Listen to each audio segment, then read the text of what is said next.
At ayan mga ka-crypto, balitang XRP po tayo sa video na ito. At narito po ang isang matinding balita natin dito. Sabi rito ng isang analyst, this chart says XRP can hit $13 within 21 days from today. Yan, napakatindi. Handa na ba kayo para sa pinakamatapang na prediction ngayong February 2026?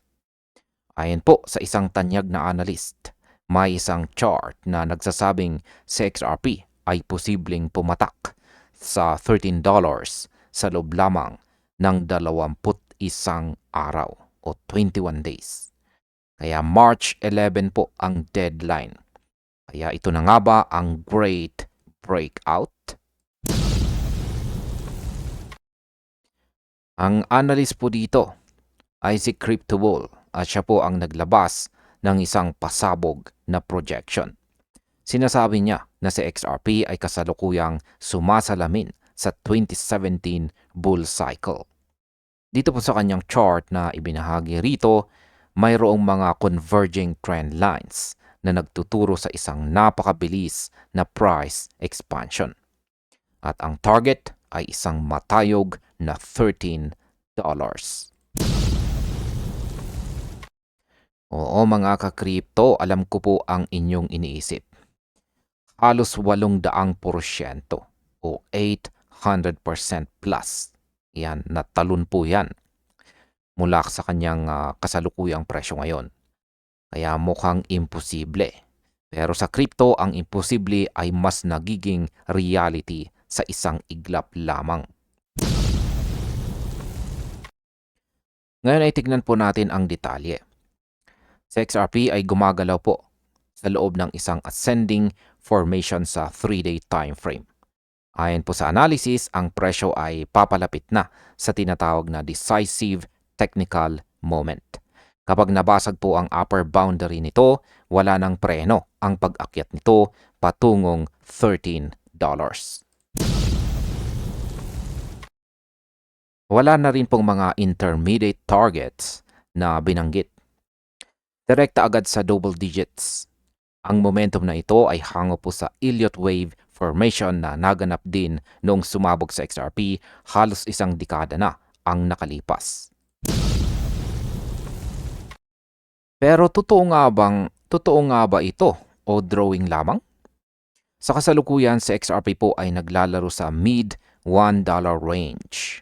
Para maabot po ang $13 sa loob ng 3 linggo, kailangan natin ng unprecedented na volume. Habang ang ibang analyst ay mas maingat po sa kanilang $4 o $8 na target para sa dulo ng taong ito, 2026, si CryptoBull ay nanindigan na ang Wave 3 expansion ay parating na. Kung mangyayari po ito, maiiwan ang mga nag-aalinlangan. Ngayon ay heto po ang hamon. Naniniwala ka ba na sa loob ng 21 days ay magbabago ang buhay ng RP holders? Kasi napakatindi. $13 by March 11. Isang hula na pwede pong maging alamat o maging aral para sa lahat. Kaya mga ka-crypto, ano po sa tingin nyo? Countdown na ba? O wait and see muna?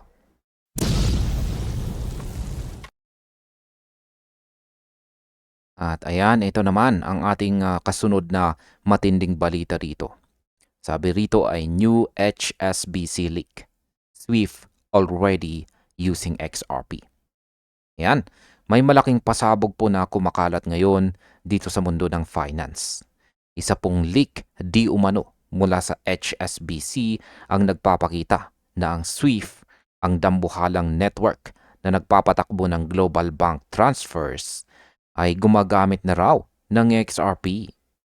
Totoo ba ito o isa lang itong malaking speculation? Alamin po natin ang buong detalye sa balitang ito. At ayan, bakit nga ba nadamay ang HSBC? Ayon po sa ulat, ang HSBC ay isa sa mga design partners ng bagong blockchain ledger ng SWIFT.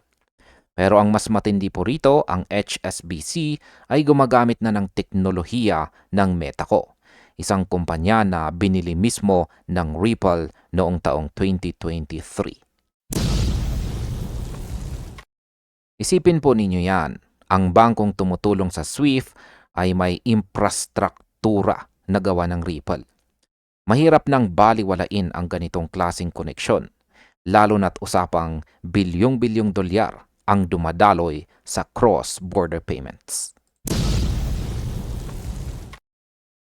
Alam naman nating lahat na ang SWIFT ay nagmo-move yan o gumagalaw na patungong ISO 222 standard. At sino ang isa sa mga unang blockchain assets na naging compliant dito? Walang iba kundi si XRP. Sinasabing ang pakikipagtulungan ng HSBC sa SWIFT ay posibleng ang backdoor para tuluyan ng pumasok sa XRP sa main financial system. Ngayon, kung totoo na ang SWIFT ay nagtetest na ng XRP para sa liquidity at settlement speed, ibig sabihin ay hindi na lang ito testing phase. Baka nga operational na ito nang hindi natin namamalayan.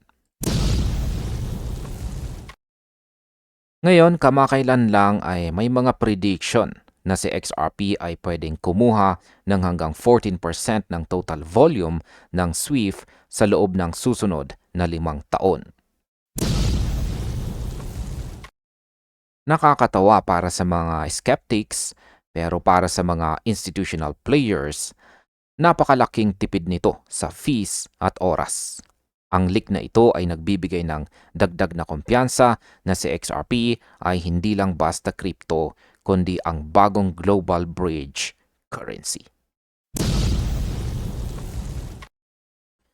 Bagamat kailangan pa nating hintayin ang official confirmation mula sa SWIFT mismo, ang mga bakas na iniwan po ng HSBC at Metaco ay masyadong malinaw para baliwalain. Ang tanong, ready na ba ang world banking para kay XRP? Mukhang ang sagot ay ready or not, here it comes.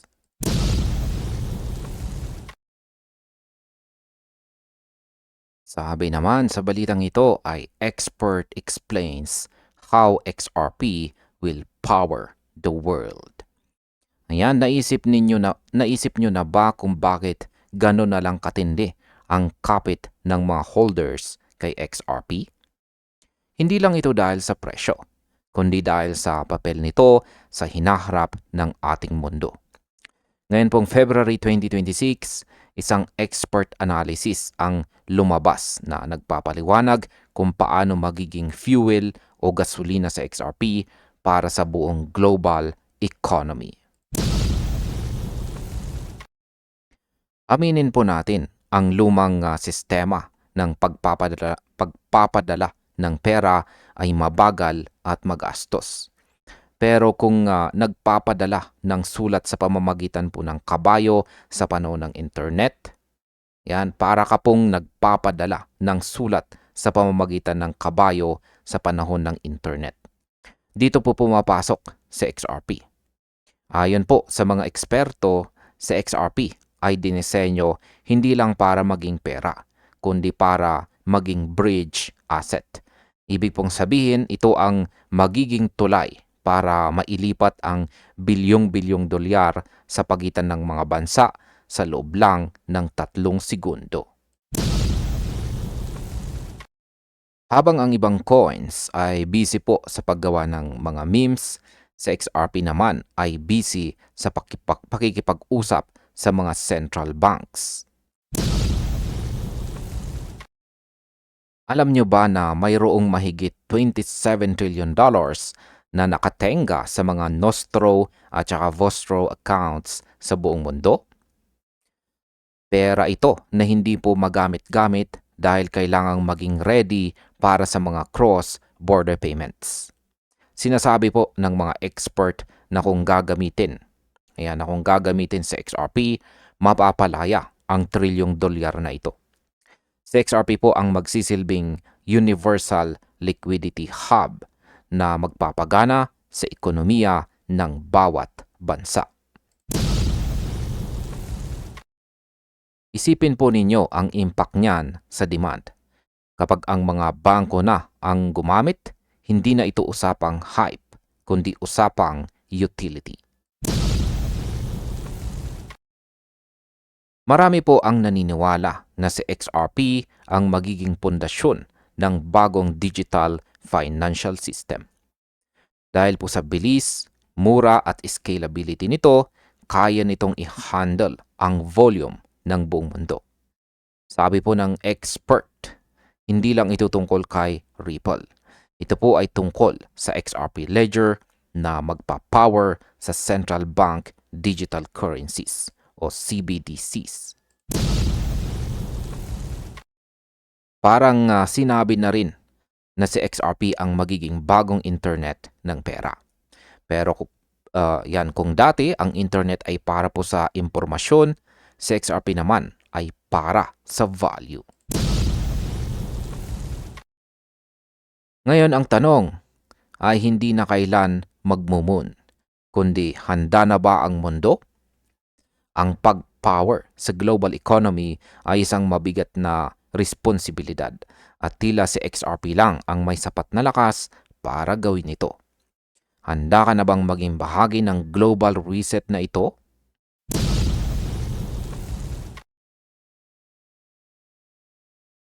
At ayan, sabi naman sa balitang ito, companies are stockpiling XRP. Institutional adoption is happening fast. Habang ang marami ay nakatitig pa rin sa price chart, may mga higanting kumpanya na palihim at mabilis nang kumikilos. Ngayon pong February 2026, usap-usapan po ang bilis ng institutional adoption. Ang tanong, bakit nga ba nag-i-stockpile o nag-iipon ng XRP ang mga malalaking kumpanya ngayon?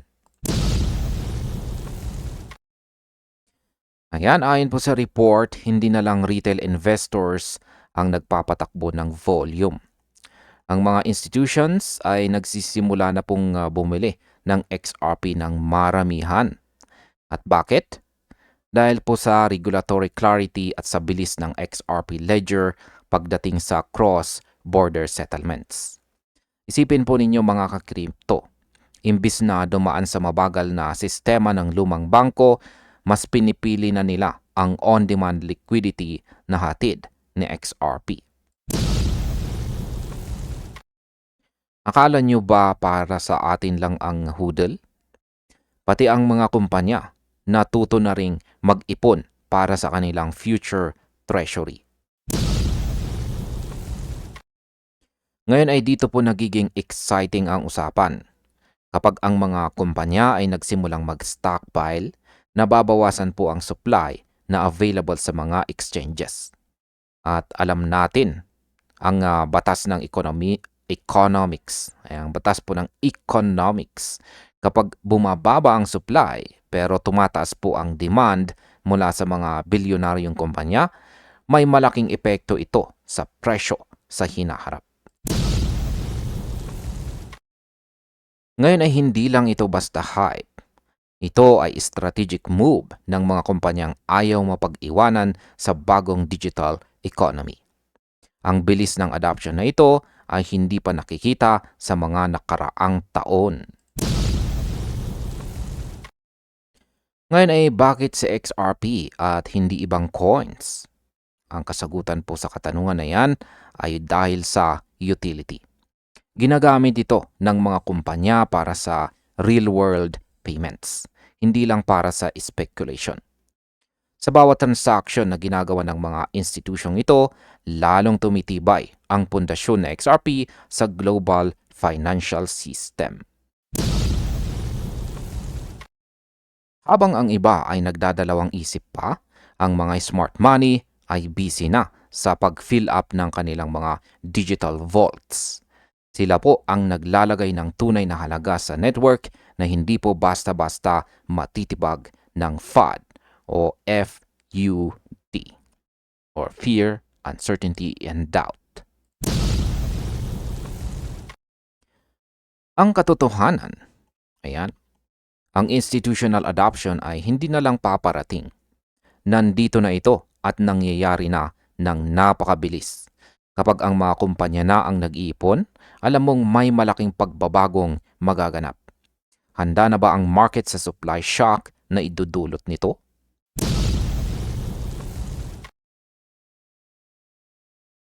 At ayan, sa balita naman na ito, sabi rito ay this XRP versus Bitcoin chart has to break out after 8 years, says analyst. Naniniwala ba kayo sa tadhana? Kasi sa mundo ng crypto, may tinatawag tayong technical destiny. Ngayon pong February 2026, isang analyst ang naglabas ng chart na nagpapakita na ang XRP versus Bitcoin pair ay nasa dulo na ng isang dambuhalang 8-year pattern.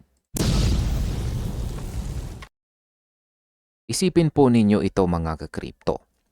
Simula pa noong taong 2017 at saka 2018, si XRP ay tila nakakulong sa isang napakalaking triangle laban kay Bitcoin. Sa loob ng 8 taon, puro lower highs ang nakikita po natin. Pero ayon po sa mga eksperto, ang ganitong katagal na consolidation ay parang isang spring na pilit na kinukompress or iniipit. Kapag ang isang chart ay 8 taon nang nag-iipon ng lakas, ang breakout nito ay hindi lang basta akyat. Ito ay madalas na isang violent explosion pataas. Ngayon ang tanong po ay bakit ngayon? Ayan, bakit ngayon pong taong 2026? Dahil ang presyo po ng XRP laban kay Bitcoin ay nasa dulo na ng apex ng triangle. Wala na itong mapupuntahan kundi ang mabasag ang resistance. Sa history po ng crypto, tuwing nababasag ang ganitong katagal na trendline, dito po natin nakikita yung mga tinatawag na face melting rallies. Ang huling beses na ginawa ito ng XRP, iniwan nito ang buong market sa alikabok. Ngayong mas malinaw na ang regulatory status nito, mas malakas ang kumpiyansa ng mga analyst. Ngayon sinasabi po sa analysis dito na kailangan pong i-reclaim na XRP ang dominance nito laban kay Bitcoin. Kung mabasag po ang 8-year trend line na ito, asahan po natin ang paglipat ng liquidity mula sa BTC patungo sa XRP ledger.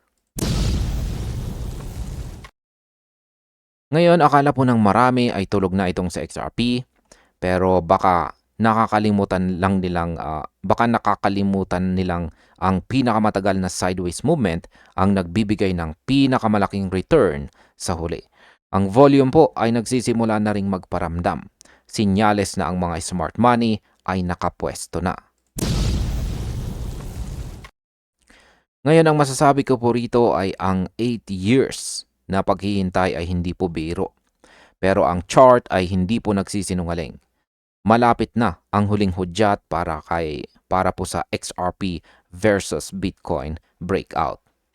Handa ka na ba sa posibleng pagbabago ng takbo ng market? O panunuorin mo na lang ito sa gilid?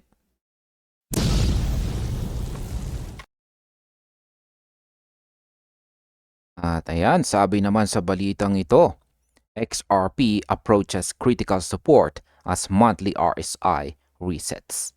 What traders should know. Ayan, napakatindi ng ating balita rito. Red days ba ang nakikita nyo sa portfolio? Ayan, sa inyong portfolio? Huwag mo nang bibitaw. Kasi ngayon pong February 2026, itong sa XRP ay kasalukuyang sumasa ilalim sa isang monthly RSI reset. Lumalapit na po tayo sa isang critical support zone na pwedeng maging mitsa ng susunod na malaking galaw. Kaya alamin po natin kung bakit ito mahalaga para sa bawat trader. Ano nga ba itong monthly RSI reset? Para po sa mga hindi pamilyar, ang RSI o Relative Strength Index ay ang thermometer ng market. Kapag nagre-reset ito sa monthly chart, ibig sabihin ang dating pagiging overheated o sobrang mahal ng presyo ay bumabalik na po sa neutral level. Kumbaga sa cellphone, nag-reformat lang tayo para mawala ang lag.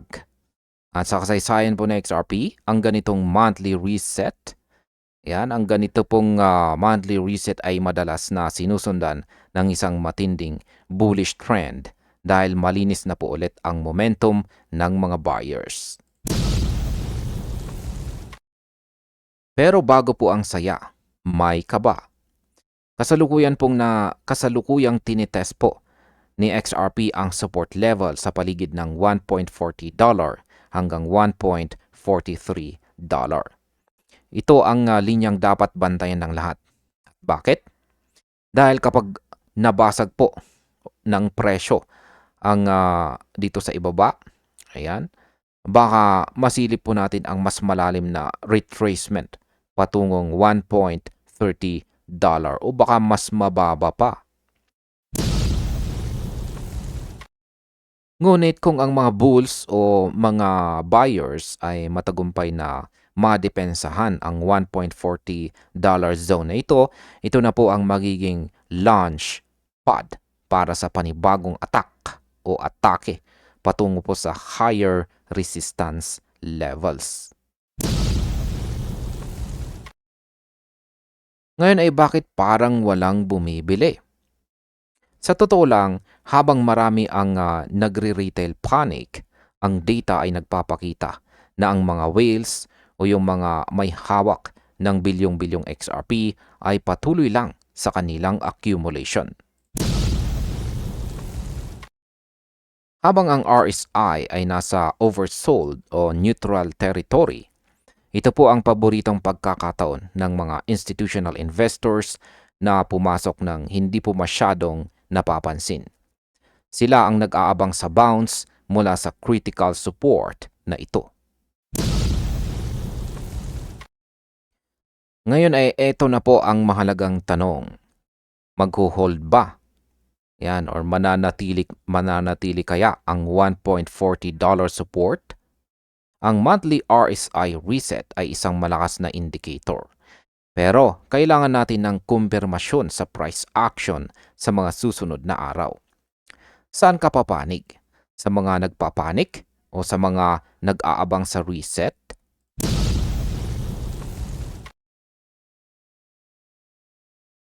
Ayan, sa balita naman na ito, sabi rito ay self-taught analyst to XRP holders. Have a look at this SBI CEO's announcement. May malaking usap-usapan ngayon dito sa mundo ng crypto. Partikular na sa mga XRP holders. Kumalat po ang balita na ang Japanese giant na SBI Holdings ay may hawak na $10 billion worth of XRP. Pero bago kayo mag-celebrate, may mahalagang paglilinaw ang mismong CEO na si Yoshitaka Kitao. Handa na ba kayo sa katotohanan? Nagsimula ang lahat sa isang viral post na nagsasabing bumili ang SBI ng bilyong-bilyong halaga ng XRP tokens. Pero ayon po kay Kitao-san, hindi tokens ang hawak nila na nagkakalaga ng $10 billion. Sa halip, nilinaw po niya na ang SBI ay may 9% equity stake sa Ripple Labs. Ayan, napakatindi. Ngayon ano nga ba ang nakakatawa rito? Kasi akala po ng marami ay disappointment ito. Pero kung susuriin po natin, mas malakas na sinyalis pala ito. Ang pagkakaroon ng 9% ownership sa mismong kumpanya ng Ripple ay nangangahulugang kasama ang SBI sa pagbuo ng buong ecosystem. Hindi lang basta nag-aabang sa price fluctuations ng tokens. At heto po ang mas matindi. Sinabi ni Kitaw na ang kanilang hidden asset ay posibleng mas malaki pa sa $10 billion. At ang tanong ay bakit? Dahil habang lumalaki po ang valuation ng Ripple Labs, lalo na sa usaping IPO at expansion dito sa Asia, ang 9% stake nila ay lalong nagiging mahalaga. Hindi lang ito tungkol sa trading. Ito po ay tungkol sa institutional infrastructure. Ang SBI ay hindi lang basta holder. Sila ay partner sa bawat settlement at remittance na ginagawa ng Ripple sa buong mundo. At hindi lamang po dyan nagtatapos ang balita. Kasabay nito, nag-launch po ang SBI ng tinatawag na SBI Start Bond. Ito ay isang on-chain security token bond na nagkakalaga ng 10 billion yen. At ang pinaka-exciting part para sa mga retail investors, ang mga bibili ng bond na ito ay makakatanggap ng XRP rewards. Imagine! Pati traditional bonds sa Japan, ginagamitan na ng XRP bilang incentive. Ito po ang tunay na definition ng utility. Hindi lang ito hype, ito ay adoption na nangyayari mismo sa harap ng ating mga mata ngayon pong taong 2026. Ngayon ang masasabi ko po rito sa mensahe ni Kitaw ay napakalinaw. Ang SBI ay nakaangkla sa tagumpay ng Ripple. Kung ang 9% equity pa lang ay tinatawag nilang much bigger hidden asset, paano pa kaya kapag nag-full blast na ang global adoption? Ano po sa tingin ninyo mga ka-crypto? Mas kampante ba kayo sa equity stake kaysa sa direct token holdings?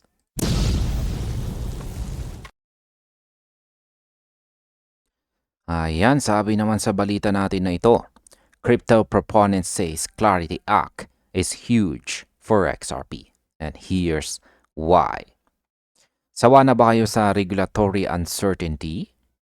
Mukhang tapos na ang maliligayang araw ng kalituhan sa crypto. Ngayon pong February 2026, usap-usapan po ang tinatawag na Clarity Act. Sinasabi ng mga eksperto na ito ang pinakamalaking green light para kay XRP. Pero ano nga ba ang meron sa batas na ito? Ang pinaka-importanting feature ng Clarity Act ay ang formal na classification ni XRP. Sa ilalim ng batas na ito, si XRP ay hindi na ituturing na isang security kundi isang digital commodity. Ngayon ay ano nga ba ang nakakatawa rito? Kasi pagkatapos po ng ilang taong pakikipag-away sa SEC, sa wakas ay mapapantay na ang XRP sa Bitcoin at Ethereum. Ibig sabihin wala na pong jurisdictional tug of war sa pagitan ng SEC at CFTC.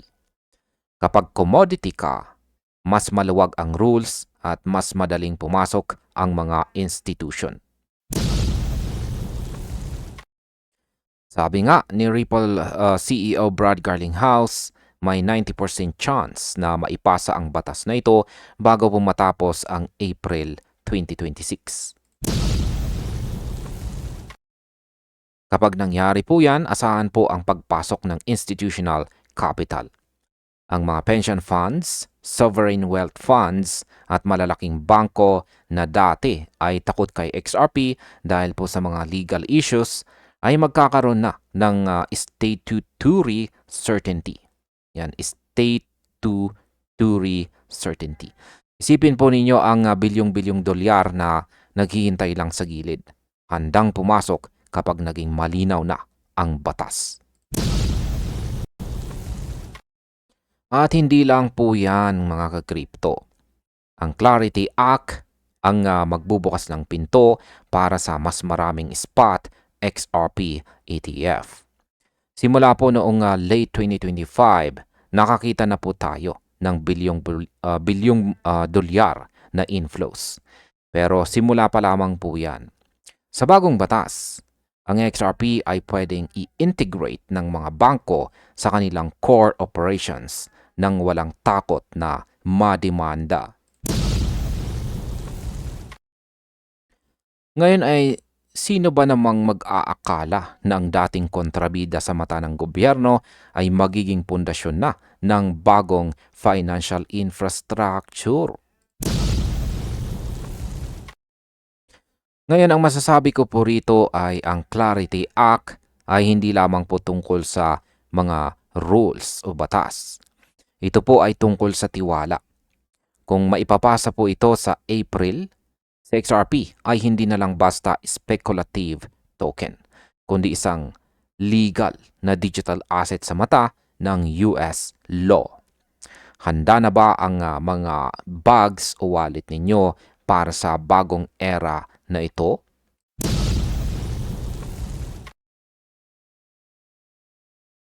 At ayan, sa balita naman na ito, sabi rito ay Anodos co-founder says I'm bullish on XRP and XRPL and here's why. Marami pong speculators ang laging nakatingin sa chart, pero ang mga builders sa utility nakatutok.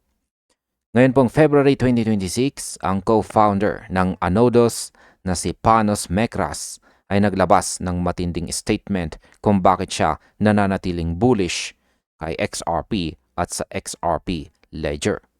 Hindi lang po ito tungkol sa hype, kundi sa pundasyon. Ayon po kay Mekras, ang XRPL ay hindi lang basta coin.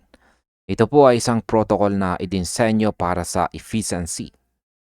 Binigyang diin po niya na ang bilis, mababang transaction fees at ang pagiging eco-friendly ng network ang nagpapa-disqualifika or disqualified sa mga competitors nito. Habang ang ibang chains ay nahihirapan po sa scalability, ang XRPL ay handa na para sa global scale. Yan sa mundo po ng finance. Time is money. At ang XRPL ay isa po sa pinakamabilis pagdating sa settlement. Ngayon, isa po sa mga pinaka-bullish na rason na binanggit ay ang tokenization ng real-world assets. Naniniwala si Mekras na ang XRPL ang magiging go-to network para sa mga stocks, commodities at pati real estate na gagawing digital tokens. Dahil may built-in decentralized exchange or DEX ang XRPL, mas madali ang trading at liquidity. Ibig pong sabihin, ang utility na ito ang magdadala ng tunay na value kay XRP sa mahabang panahon. Hindi lang basta speculation ng mga retail traders. Ngayon ay hindi lamang po si Ripple ang nagpapatakbo ng show o palabas. Ayon po sa analysis, ang dami ng mga bagong projects at developers na lumilipat po sa XRPL ay lumalaki na. Ang ecosystem ay nag-i-evolve na mula sa pagiging payment rail patungo sa isang full-blown financial hub. Akala siguro ng iba, natutulog lang ang XRP community. Pero sa totoo lang, ang infrastructure ay mas matibay pa kaysa dati. Ang institutional adoption ay dahang-dahang pumapasok habang nagiging malinaw ang regulatory framework. Ngayon, ang masasabi ko po tungkol dito sa mensahe ni Mekras ay napakalinaw. Tumingin po sa utility at sa long-term vision. Ang XRP at XRPL ay binuo para sa hinaharap ng pera.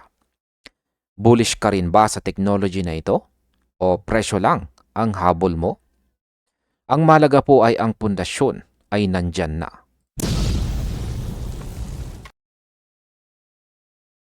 At ayan, narito na po ang ating panghuling balita sa video na ito. Kung saan sabi rito ay XRP Whales hit record milestone. Here is the latest. Habang ang marami ay kinakabahan sa pabago-bagong presyo ng market, ang mga smart money o mga XRP Whales ay tahimik na gumagawa ng kasaysayan. Yan, kasaysayan. Ngayon pong February 2026, isang record-breaking milestone ang naitala na posibleng maging mitsa ng susunod na malaking galaw ni XRP.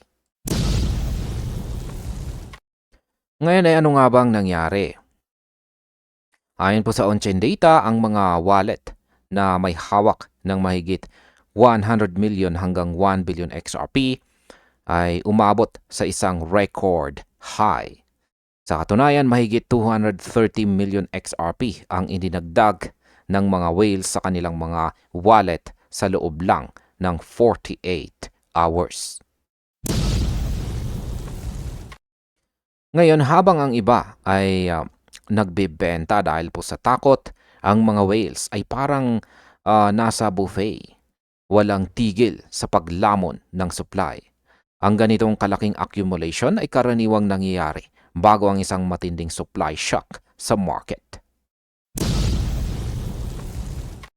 Pero bakit nga ba sila nag-iipon? Kamakailan po kasi naitala ang pinakamalaking on-chain realized loss ni XRP mula pa noong 2022 na nagkakahalaga ng $1.93 billion. Ibig sabihin marami pong retail holders ang nagpanic sell at nalugi. At ito po ang sikreto. Ang capitulation ng marami ay buying opportunity para sa mga whales. Noong huling mangyari po ang ganitong level ng losses noong 2022, ang sumunod na kaganapan ay ang 114% price rally. Mukhang inuulit lang ng kasaysayan ang sarili nito. Ngayon ay hindi lamang po whales ang aktibo. Dahil pati ang address creation po sa XRP Ledger ay tumalon ng mahigit 50%. Ibig sabihin may mga bagong players na pumapasok kasabay ng pag-arangkada ng mga dambuhala. Ang kombinasyon po ng whale accumulation at pagtaas ng network activity ay isang bullish cocktail na mahirap pong baliwalain. Sabi nga sa crypto, follow the money. At sa ngayon, ang malaking pera ay malinaw na papasok at hindi po papalabas kay XRP. Ngayon, ang masasabi ko po rito ay ang record milestone na ito ay patunay na kahit may pressure sa presyo, ang tiwala ng mga institutional at large-scale holders ay nasa all-time high. Handa na ba si XRP na basagin ang resistance at lumipad patungong $2?